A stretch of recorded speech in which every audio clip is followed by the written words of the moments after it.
Assalamualaikum warahmatullahi wabarakatuh. Salam solusi untuk berdiskusi. Perkenalkan, saya Ika Saryani S dengan NIM 0601231002, mahasiswa Ilmu Perpustakaan Stambu 2023 dari Universitas Islam Negeri Sumatera Utara dan dari Fakultas Ilmu Sosial. Baik, di sini saya akan menjelaskan tentang negara, agama, dan warga negara. Pengertian negara. Negara adalah suatu wilayah yang memiliki kedaulatan, pemerintahan, dan sistem hukum yang mengatur kehidupan masyarakat di dalamnya. Istilah negara sering juga merujuk pada kesatuan politik dan geografis yang diatur oleh pemerintah yang sah. Negara biasanya memiliki batas wilayah yang jelas, penduduk tetap, pemerintahan yang berdaulat, dan kemampuan untuk menjalankan kebijakan dalam bidang ekonomi, politik, sosial, dan keamanan.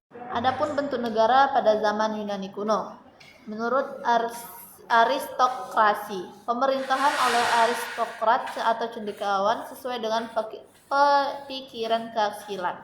Sedangkan menurut timokrasi, pemerintahan oleh orang-orang yang ingin mencapai kemasyhuran dan kehormatan. Dan menurut oligarki, pemerintahan oleh para hartawan, keadaan yang melahirkan milik partikulir, maka orang-orang yang miskin pun bersatu melawan hartawan. Adapun bentuk pemerintahan demokrasi, bentuk pemerintahan oleh rakyat miskin. Karena salah satu mempergunakan, maka keadaan ini berakhir dengan kekacauan atau anarki.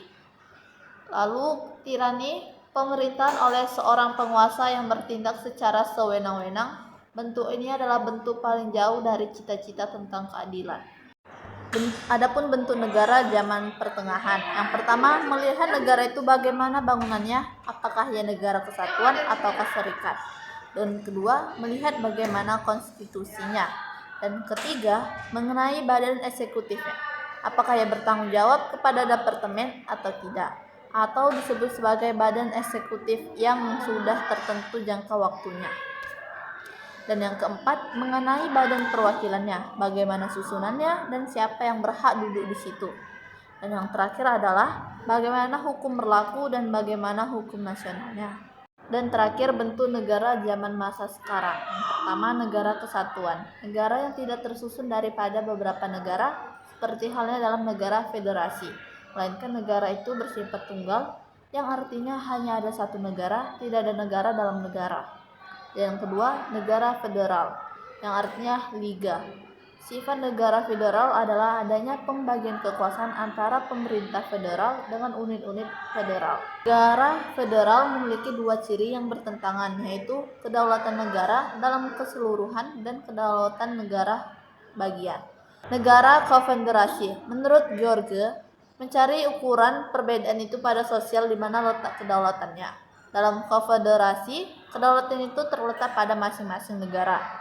Negara anggota peserta konfederasi itu, sedangkan pada konfederasi letaknya kedaulatan itu pada federasi negara itu sendirian dan warga negara dan agama dalam perkembangannya. Kajian lama melahirkan dialektika dan polarisasi pandangan yang bermayoritas, berpola dan tidak banyak berubah, bahkan tidak ada melahirkan pemikiran baru, seperti pandangan teokrasi, sekularasi, komunis, dan moderasi. Baik, di sini saya akan menjelaskan tentang arti-arti tersebut. Adapun teokrasi, pandangan yang menganggap atau menyatakan bahwa terdapat hubungan signifikan antara negara dan agama. Adanya negara karena adanya kehendak Tuhan. Oleh karena itu, yang memerintah adalah Tuhan. Namun, negara bukanlah Tuhan sendiri, melainkan yang memerintahkan adalah raja atau kepala negara yang memiliki otoritas atas nama Tuhan. Yang kedua, sekularasi atau paham ini memisahkan dan membedakan antara negara dan agama. Dalam paham ini diyakini bahwa negara adalah urusan hubungan manusia dengan manusia lain atau urusan dunia, sedangkan agama adalah murni urusan hubungan manusia dengan Tuhan. Negara sekuler lazimnya membebaskan warga negara untuk memeluk agama apa saja menurut keyakinan masing-masing negara warga negara. Ketiga, komunis, paham yang berpandangan radikal bahwa hubungan negara dan agama berdasarkan filosofi materialisme dialektis dan materialisme historis. Output dan outcome adalah pandangan ini paham ateis atau pandangan yang meniadakan Tuhan. Lalu yang terakhir adalah moderasi, paham sintesa antara paham teokrasi dan sekuler. Paham ini beranggapan bahwa negara dan agama tidak memiliki hubungan yang diyakini oleh paham teokrasi. Dan paham ini juga tidak sepakat dengan paham sekuler yang memisahkan dan membedakan antara negara dan agama.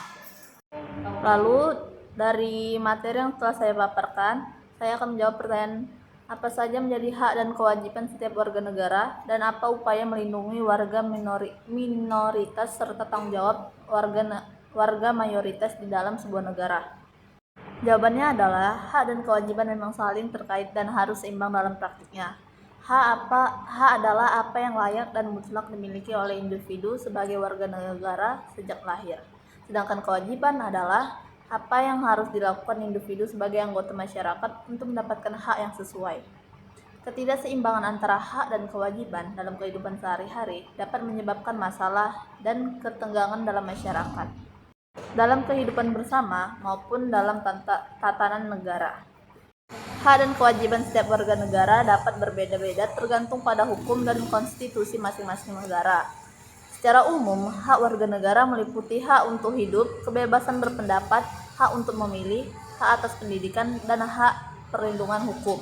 Sedangkan kewajibannya adalah membayar pajak, menaati hukum, dan menghormati hak orang lain. Hak dan kewajiban warga negara dalam kehidupan kenegaraan maupun hak dan kewajiban seseorang dalam kehidupan pribadinya secara historis tidak pernah dirumuskan secara sempurna karena organisasi negara tidak bersifat statis. Artinya, organisasi negara itu mengalami perkembangan sejalan dengan perkembangan manusia. Kedua, konsep hak dan kewajiban warga negara atau manusia berjalan seiringan.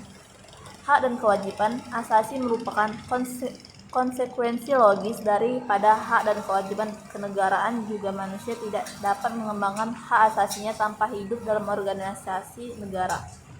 Hak dan kewajiban warga negara dan hak asasi manusia dewasa ini menjadi amat penting untuk dikaji lebih mendalam, mengingat secara negara kita sedang menumbuhkan kehidupan demokrasi.